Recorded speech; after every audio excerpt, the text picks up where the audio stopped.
Hello दोस्तों, आप सभी का स्वागत है हमारे इस अंश बायोलॉजी वाला चैनल में। आज हम पढ़ने वाले हैं पॉलीसेकेराइड के स्ट्रक्चर के बारे में। और इससे पहले हम पढ़ चुके हैं मोनोसेकेराइड एंड डाइसेकेराइड के स्ट्रक्चर को अच्छे से, है ना। पॉलीसेकेराइड के स्ट्रक्चर में हम देखते हैं कि हमारे पास दो प्रकार के स्ट्रक्चर होते हैं। एक को बोलते हैं हम होमोपॉलीसेकेराइड और एक को बोलते हैं हम हेट्रोपॉलीसेकेराइड। होमो का मतलब होता है सेम टाइप, है ना, और हेट्रो का मतलब होता है डिफरेंट टाइप, है ना। मतलब ऐसे पॉलीसेकेराइड जो सेम टाइप के मोनोमर से बने हैं, मतलब सेम टाइप के मोनोसेकेराइड से बने हैं, उसको हम बोलते हैं होमोपॉलीसेकेराइड। तो इसमें बहुत सारे एग्जांपल्स हैं, जैसे स्टार्च है, ग्लाइकोजन है, सेल्यूलोज है, काइटिन है, इन्यूलिन है। ये सारे के सारे क्या है, होमोपॉलीसेकेराइड। मतलब एक जैसे यूनिट से मिलकर बने हैं वो, है ना। कोई डिफरेंट नहीं, एक जैसी यूनिट। मान लो कोई ग्लूकोज से मिलकर बना है तो केवल और केवल ग्लूकोज से ही बना है वो, कोई दूसरा फ्रक्टोज वगैरह नहीं आ गया, है ना। इसको हम बोलेंगे क्या, होमोपॉलीसेकेराइड, ठीक है। तो सबसे पहले हम देखते हैं किसके बारे में, स्टार्च के बारे में। स्टार्च का नाम आपने सुना ही होगा। स्टार्च क्या है, स्टोर फूड होता है किसमें, प्लांट्स में। किसमें, प्लांट्स में। प्लांट क्या है ना, फोटोसिंथेसिस के द्वारा क्या बनाता है, ग्लूकोज। तो उस ग्लूकोज से जितना एनर्जी वो यूज़ करना रहता है वो यूज़ कर लेता है, लेकिन जो एक्स्ट्रा ग्लूकोज बना है उसको बचा के भी रखना होता है, उसको बाद में यूज़ करने के लिए। तो प्लांट क्या करता है, उसको स्टोर करके रखता है। किस रूप में स्टोर करके रखता है, स्टार्च के रूप, ठीक है। तो ये क्या है, आपका स्टोर फूड है स्टार्च, लेकिन किस में, प्लांट्स में, एनिमल में नहीं, किस में, प्लांट्स में, ठीक है। स्टार्च एक होमोपॉलीसेकेराइड है। ये कौन से मोनोसेकेराइड से मिलकर बना है ना। मतलब कौन सा मोनोसेकेराइड है जो स्टार्च फॉर्मेशन में भाग लेता है ना। आपके पास क्या है, ग्लूकोज है। ये केवल और केवल ग्लूकोज से मिलकर बना है। किससे बना है, ग्लूकोज से। लेकिन कौन सा ग्लूकोज है, अल्फा ग्लूकोज। कैसा glucose, alpha glucose. Alpha glucose में हम देखे थे ना कि अगर हाइड्रोजन का पोजीशन पहले कार्बन पर ऊपर की तरफ रहता है उसको हम बोलते हैं क्या, अल्फा, ठीक है। तो ग्लूकोज में ये जो हाइड्रोजन है वो कहाँ रहता है, पहले कार्बन के ऊपर है ना। तो ये जो स्टार्च फॉर्मेशन में जो भाग लेता है वो होता है अल्फा ग्लूकोज, है ना। अब ग्लूकोज की कौन सी संरचना भाग लेती है पूछ दी, तो हमारे पास दो प्रकार के रिंग होते हैं, एक होता है फ्यूरानोज और एक होता है पैरानोज। तो ग्लूकोज की संरचना को हम देखे थे, वो जनरली कैसे संरचना में पाया जाता है, पैरानोज में, है ना। तो ग्लूकोज की जो संरचना है वो पैरानोज संरचना होती है जो स्टार्च फॉर्मेशन में भाग लेती है, ठीक है। अब ये जो ग्लूकोज है इनसे मिलकर बना होता है पूरा आपका स्टार्च, ठीक है, अल्फा ग्लूकोज से। स्टार्च में मुख्य रूप से दो प्रकार के हमें हिस्से मिलते हैं, है ना, जो स्टार्च बनाने में मदद करते हैं, है ना। स्टार्च के फॉर्मेशन में जो भाग लेते हैं उनका नाम है क्या, एक को बोलते हैं हम एमाइलोज। क्या बोलते हैं, एमाइलोज। और दूसरे का नाम है एमाइलोपेक्टिन। क्या है, एमाइलोपेक्टिन। एमाइलोज क्या है, एक लंबी चेन है, एक लंबी चैन है, हेलिकल स्ट्रक्चर, एक लंबी चैन जिसकी कोई शाखा नहीं है, इसको बोलते हैं हम अनब्रांच्ड चैन। क्या बोलते हैं, अनब्रांच्ड चैन। जैसे कि आप देख सकते हैं यहाँ पर, है ना, आपको एक लंबी चैन दिख रही होगी। ये सारे क्या है, ग्लूकोज है। क्या है, ग्लूकोज है। कौन से ग्लूकोज, अल्फा ग्लूकोज, है ना। और ग्लूकोज को हम कौन से बॉन्ड के द्वारा जोड़ते हैं, ग्लाइकोसाइडिक बॉन्ड के द्वारा, है ना। इन सारे ग्लूकोज को हम ग्लाइकोसाइडिक बॉन्ड के द्वारा जोड़ते हैं, है ना। पर सवाल आता है कि एमाइलोज फॉर्मेशन में कितने ग्लूकोज भाग लेते हैं, है ना। एमाइलोज फॉर्मेशन में कितने ग्लूकोज भाग लेते हैं, एमाइलोज फॉर्मेशन में 200 से 300 ग्लूकोज यूनिट भाग लेते हैं, है ना। एमाइलोज फॉर्मेशन में कितने ग्लूकोज भाग ले रहे हैं, 200 से 300 ग्लूकोज यूनिट, है ना। अब ये जो एमाइलोज है ये क्या है, एक अनब्रांच्ड चैन है, इसमें कोई ब्रांच नहीं है, ठीक है। इसमें जो ग्लूकोज यूनिट है वो कौन से बॉन्ड के द्वारा जुड़े हैं, ग्लाइकोसाइडिक बॉन्ड। तो एक ग्लूकोज दूसरे ग्लूकोज से जब जुड़ता है तो कौन सा कार्बन भाग लेता है इसमें, एक ग्लूकोज का पहला कार्बन और दूसरे ग्लूकोज का चौथा कार्बन, है ना। इसलिए इसको हम बोलते हैं क्या, 1,4 लिंकेज। क्या बोलते हैं, 1,4 लिंकेज, ठीक है। अब एमाइलोपेक्टिन क्या है, एमाइलोपेक्टिन एक ब्रांच्ड चैन है। क्या है, ब्रांच्ड चैन, मतलब इसकी शाखा है। इससे पहले हम देखे हैं एमाइलोज में इसकी कोई शाखा नहीं है, ओरिजिनल पीस है ये। लेकिन एमाइलोपेक्टिन क्या है, ये ब्रांच्ड है, इसकी एक शाखा इधर उधर निकली हुई है ना। एक शाखा नहीं, बहुत सारी शाखाएं हो सकती हैं इसकी, है ना। तो इसकी क्या है, शाखा रहती है और एमाइलोज की कोई शाखा नहीं रहती।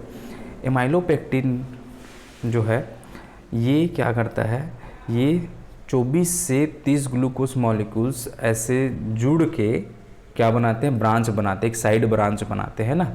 तो होता क्या है, जहाँ पर ये ब्रांचिंग चालू करते हैं, मतलब किसी दूसरे ग्लूकोज से जब ये जुड़ते हैं, तब होता क्या है कि इसमें जो बॉन्ड बनता है ग्लाइकोसाइडिक बॉन्ड, वो अलग प्रकार का बनता है। जहाँ पर ज्वाइन हो रहा है, मतलब ब्रांचिंग हो रहा है वहाँ पर, है ना, उस लिंकेज को हम बोलते हैं 1,6 लिंकेज, है ना।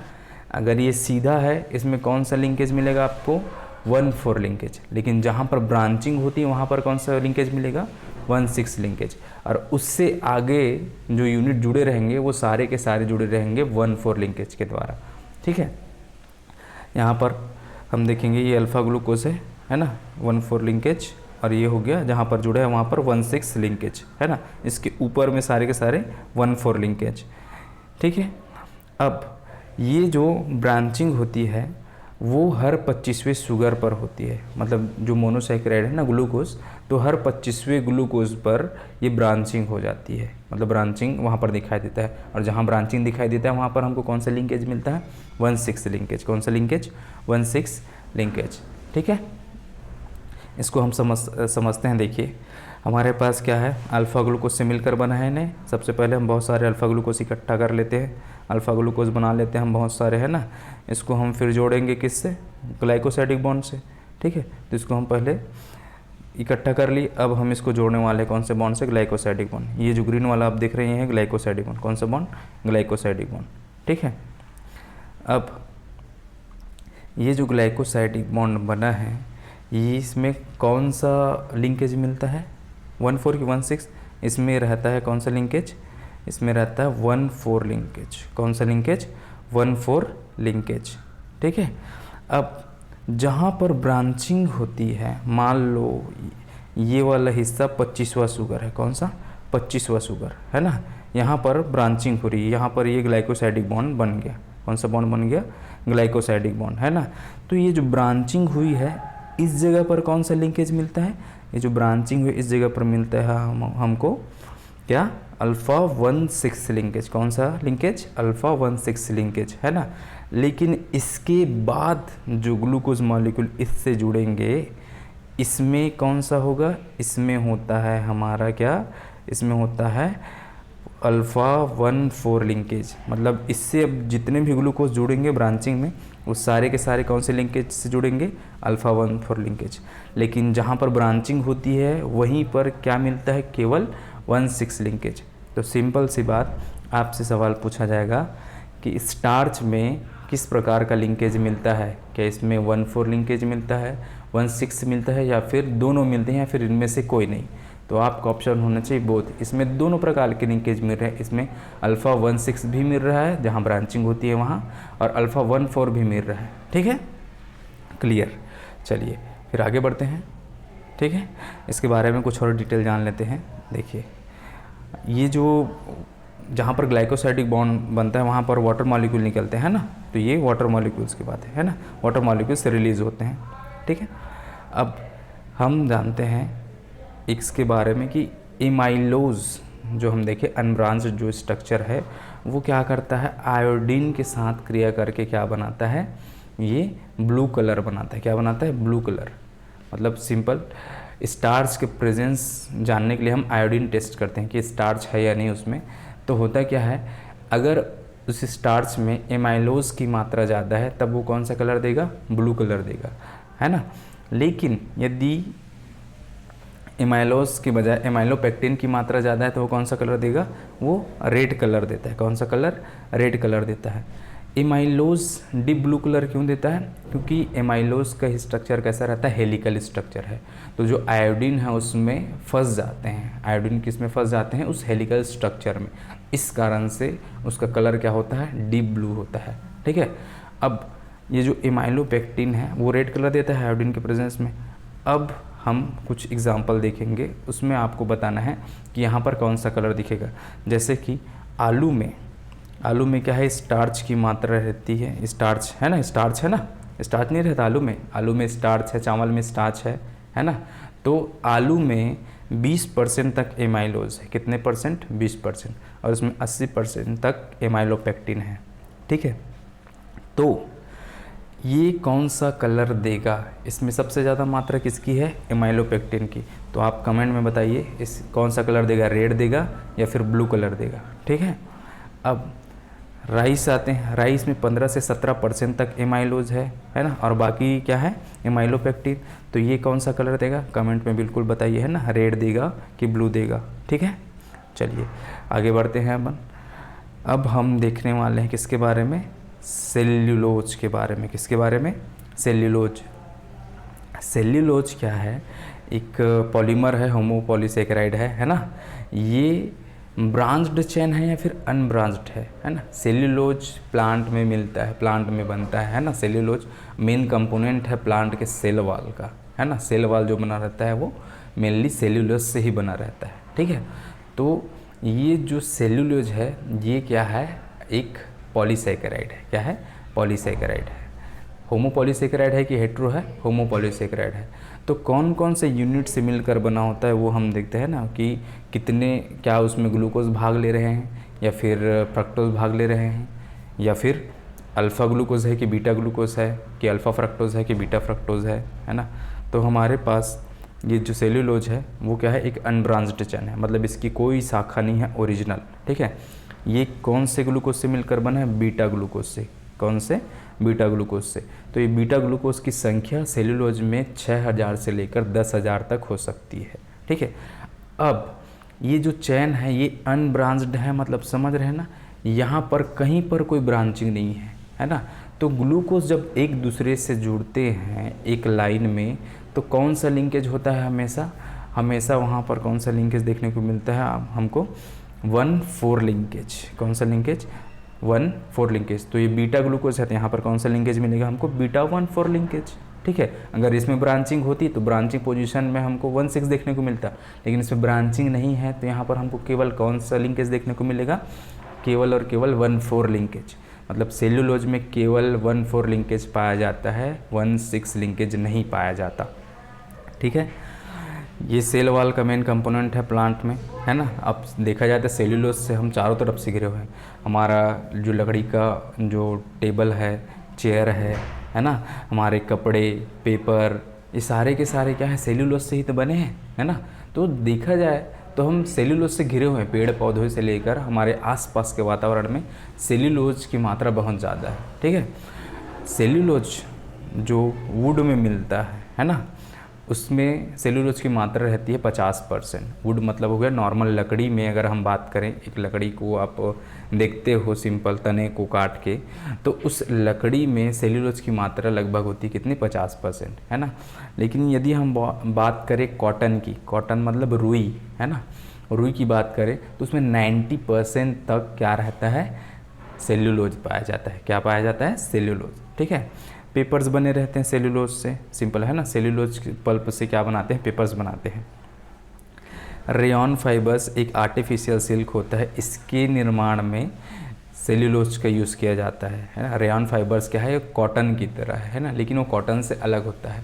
ठीक है, रेयॉन फाइबर्स क्या होते हैं, नॉन इंसुलेटिंग होते हैं, लेकिन कॉटन क्या होते हैं, इंसुलेटिंग फैब्रिक होते हैं। ठीक है, तो ये क्या है, रेयॉन फाइबर्स के निर्माण में भी मदद कर रहा है सेल्यूलोज। ठीक है, अब ये जो सेल्यूलोज है ये ह्यूमन डाइजेस्टिव सिस्टम में ऐसे एंजाइम नहीं पाए जाते जो इसको पचा सके, या फिर एनिमल्स में ऐसे क्षमता नहीं है कि वो सेल्यूलोज को पाचन कर सके, है ना। ये क्षमता किस में पाई जाती है, बैक्टीरिया में। किस में, बैक्टीरिया में, या फिर फंगस में एस्परजिलस वगैरह में यह क्षमता पाई जाती है। अब होता क्या है, सेल्यूलोज का पाचन करने वाले एंजाइम का नाम है सेल्यूलेज। ये बनता है किसमें, बैक्टीरिया में या फिर फंगस वगैरह में। ह्यूमन में नहीं बनता, एनिमल्स में नहीं बनता, है ना। तो सेल्यूलोज को डाइजेस्ट करने वाले जब एंजाइम ही नहीं बनते तो उसका डाइजेशन कहाँ से होगा, है ना। तो सेल्यूलोज जैसे हम खाते हैं, है ना, सब्जी वगैरह में सेल्यूलोज अगर हम खाते हैं तो वो सेल्यूलोज जाता है, लेकिन फाइबर्स के रूप में काम करता है। वो फाइबर्स के रूप में काम करता है और वो क्या करता है, भोजन को आसानी से इंटेस्टाइन में मूव करने का काम करता है ना। उसको आसानी से जाने में मदद करता है भोजन पे, है ना, फाइबर्स प्रोवाइड कराता है ये सेल्यूलोज, लेकिन उसका डाइजेशन नहीं होता, उसका ब्रेक डाउन नहीं होता है ना, क्योंकि हमारे शरीर में ये पाया नहीं जाता।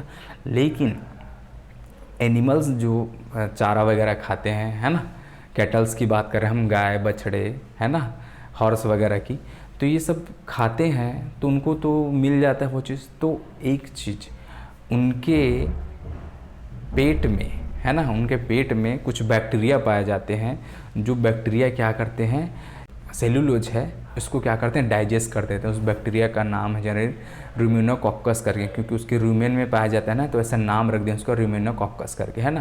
तो उसके रूमेन में जो पाया जाता है बैक्टीरिया, रूमेन मतलब होता है स्टमक का हिस्सा, है ना, तो उसमें जो बैक्टीरिया पाए जाते हैं वो इसको डाइजेस्ट करते हैं, वो इसको तोड़ते हैं, ग्लूकोज को तोड़ देंगे, बीटा ग्लूकोज में ऐसे तोड़ देंगे सेल्यूलोज को, ठीक है, फिर वो ग्लूकोज एनिमल्स को प्राप्त हो जाता है, ठीक है। बाकी ऐसे क्षमता नहीं है हमारे अंदर कि हम इसको डाइजेस्ट कर सके या फिर इसको तोड़ सके अपने शरीर में, ठीक है। चलिए, अब ये है एक लंबी चेन, आप देख सकते हैं ये लंबी चेन है। कौन सा ग्लूकोज है ये, बीटा ग्लूकोज है। कौन सा ग्लूकोज है, बीटा ग्लूकोज। इसमें कौन सा लिंकेज मिलेगा हमको, बीटा 1,4 लिंकेज, ठीक है। अब हम इसका संरचना बना के देखते हैं। हमारे पास है बीटा ग्लूकोज, क्या है, बीटा ग्लूकोज। बीटा कैसे है, यहाँ पर पहले कार्बन पर हाइड्रोजन नीचे है कि ऊपर है, नीचे है बीटा ग्लूकोज। तो सेल्यूलोज बीटा ग्लूकोज से मिलकर बनता है बहुत सारे, तो हम यहाँ पर ला लेते हैं बहुत सारे का बीटा ग्लूकोज। क्या ला रहे हैं, बीटा ग्लूकोज, ठीक है। ये बीटा ग्लूकोज ला लिया। अब इसमें जो बॉन्ड बनता है वो कौन कौन से कार्बन के बीच बनता है, पहले और चौथे कार्बन के बीच। तो यहाँ पर हम बॉन्ड बना लेते हैं, है ना। ये जो बॉन्ड बन रहा है वो आप देख सकते हैं पहले और चौथे कार्बन के बीच, इस बॉन्ड को क्या बोलते हैं हम, ग्लाइकोसाइडिक बॉन्ड। कौन सा बॉन्ड, ग्लाइकोसाइडिक बॉन्ड, ठीक है। ये जो ग्लाइकोसाइडिक बॉन्ड बना है ये पहले और चौथे कार्बन के बीच बना है। कौन से कार्बन के बीच, पहले और चौथे कार्बन के बीच, ठीक है, पहले और चौथे कार्बन के बीच। अब ये जो लिंकेज है क्या है, इसको हम बोलते हैं बीटा 1,4 लिंकेज, या फिर इसको हम बोलते हैं बीटा 1,4 ग्लाइकोसाइडिक बॉन्ड। क्या बोलते हैं, बीटा 1,4 ग्लाइकोसाइडिक बॉन्ड, ठीक है।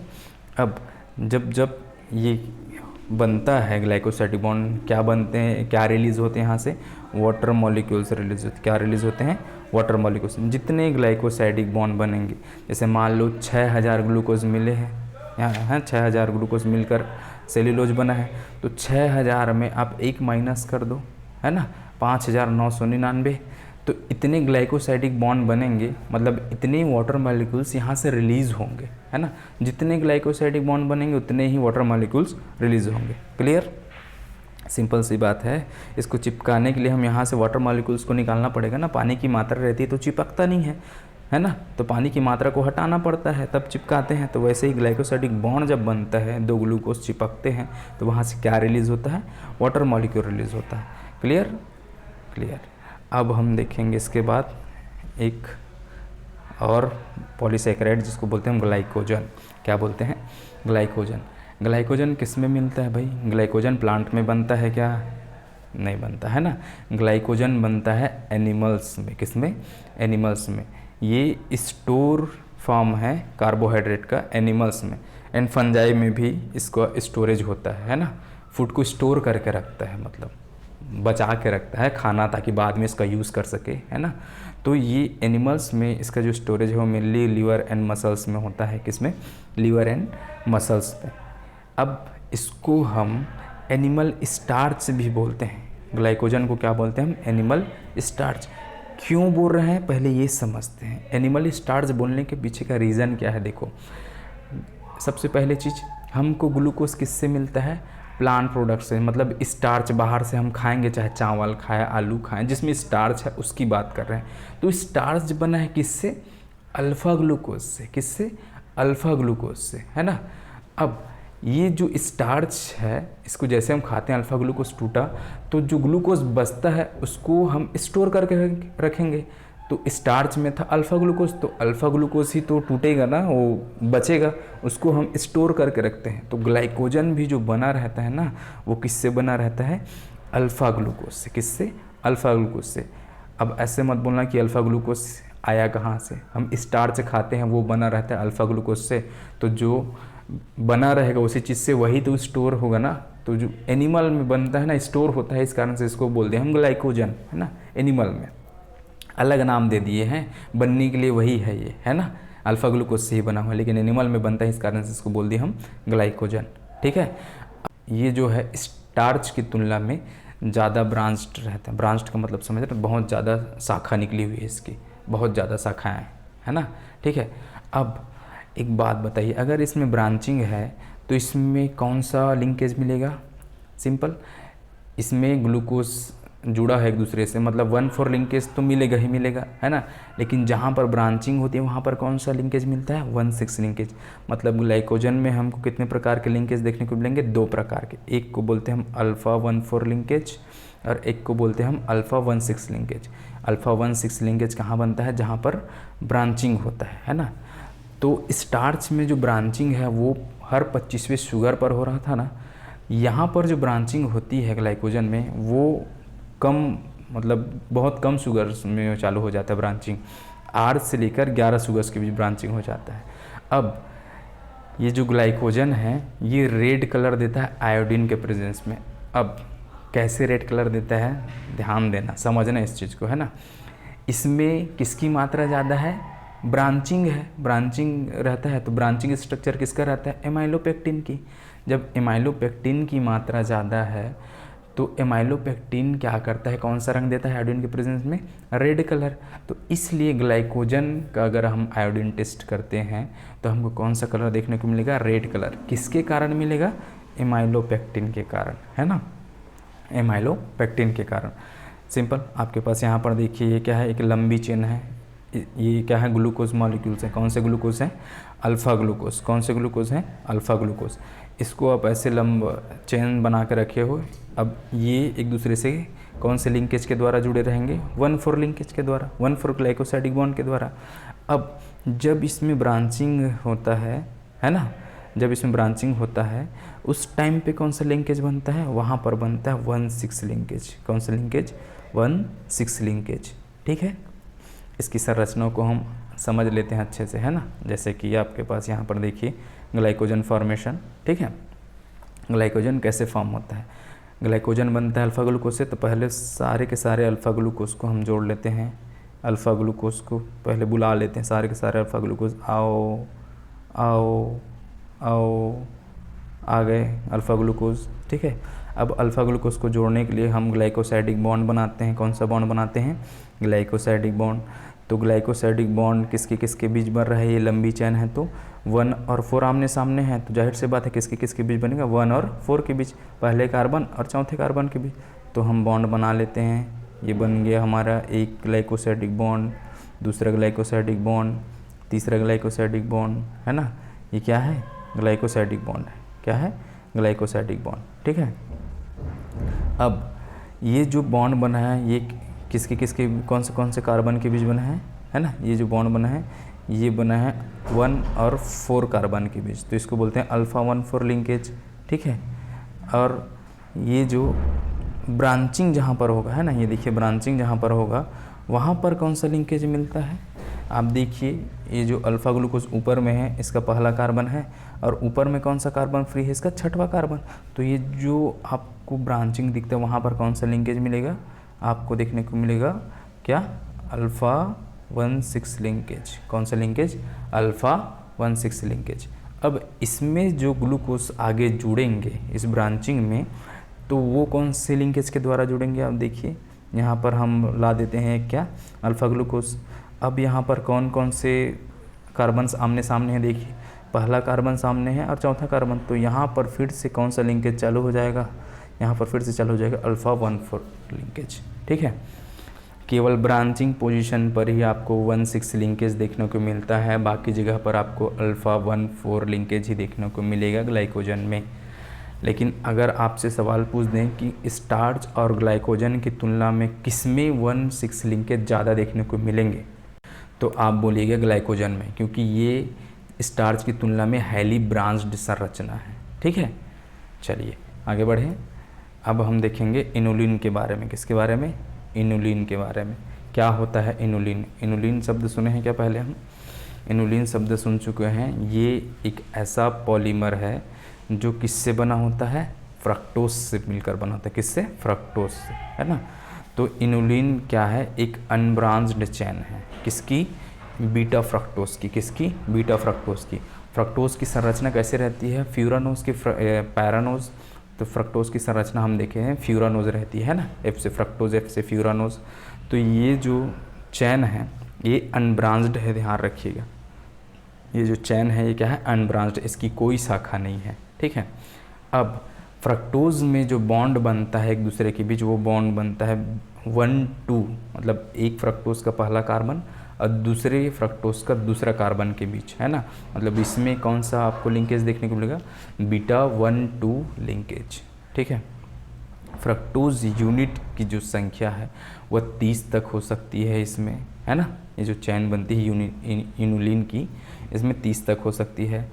अब इनुलिन पाया किस में जाता है?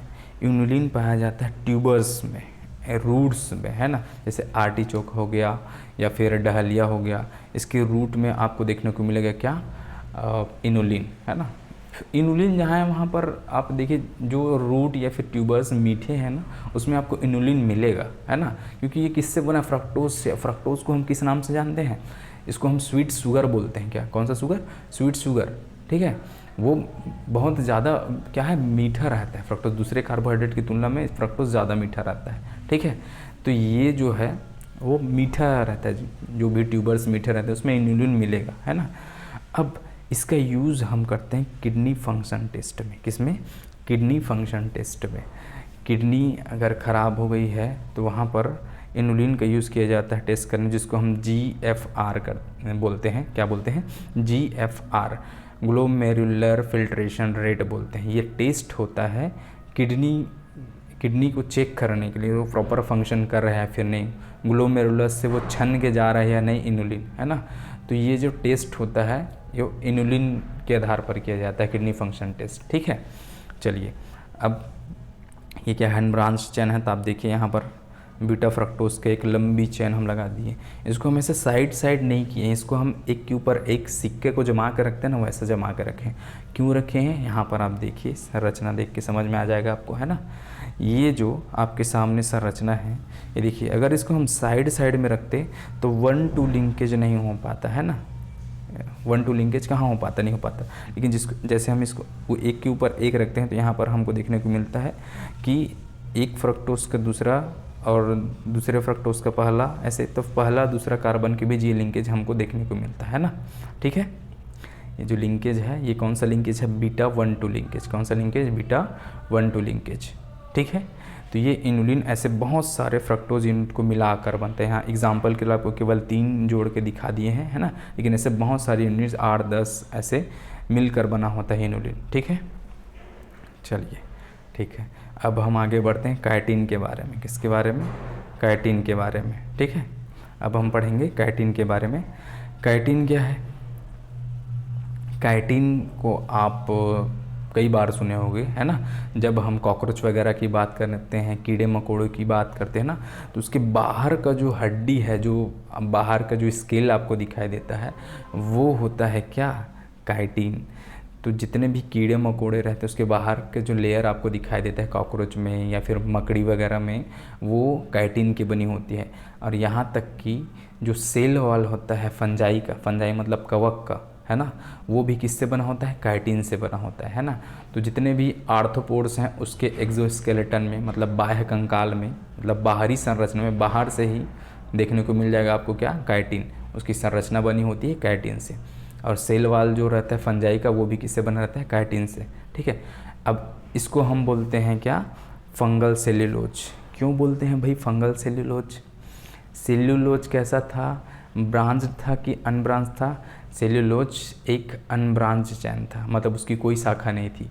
तो ये भी क्या है? एक लीनियर स्ट्रक्चर रहता है, इसकी कोई शाखा नहीं है। सेल्यूलोज कौन से ग्लूकोज से मिलकर बना था? बीटा ग्लूकोज से। तो ये जो बना रहता है वो भी बीटा टाइप के एक मोनोसेक्राइड से बना रहता है ना। तो कौन सा मोनोसेक्राइड है? बीटा एन एसिटिल ग्लूकोसामाइन, है ना, जिसको हम शॉर्टकट में नाग बोलते हैं। क्या बोलते हैं? नाग, है ना। एन एसिटिल ग्लूकोसामाइन, ठीक है। तो ऐसे बहुत सारे एन एसिटिल ग्लूकोसामाइन को मिलाकर हम क्या बनाते हैं, काइटिन बनाते हैं, है ना। और इसमें कौन सा लिंकेज मिलेगा, जनरली इसमें काइटिन में जो हमको लिंकेज देखने को मिलता है वो होता है 1,4 लिंकेज। तो ये बीटा यूनिट से मिलकर बना है, तो इसको हम क्या बोलेंगे, बीटा 1,4 लिंकेज। क्या बोलेंगे, बीटा 1,4 लिंकेज, ठीक है। अब यहाँ पर आप स्ट्रक्चर देख सकते हैं, ये है स्ट्रक्चर किसका, काइटिन का। ऐसे नाग एक दूसरे से ऐसे जुड़े रहते हैं ना, एन एसिटिल ग्लूकोसामाइन एक दूसरे से ऐसे जुड़े रहते हैं और काइटिन की संरचना बनाते हैं, ठीक है। इसके बाद है क्या, हेट्रोपॉलीसेकेराइड। तो हेट्रोपॉलीसेकेराइड को हम बाद में देखेंगे, इसको हम कल डिस्कस करते हैं। आज के लिए ये लेक्चर पर्याप्त हो गया, होमोपॉलीसेकेराइड, है ना, ज़्यादा लंबा लेक्चर नहीं बनाएंगे। तो फिर कल मिलते हैं। अगर आपको वीडियो अच्छा लगे तो फिर बिल्कुल लाइक कीजिए, सब्सक्राइब कीजिए और दोस्तों से शेयर कीजिए अगर वो तैयारी कर रहे हैं, आपको हेल्पफुल लगे तो, ठीक है। Thank you.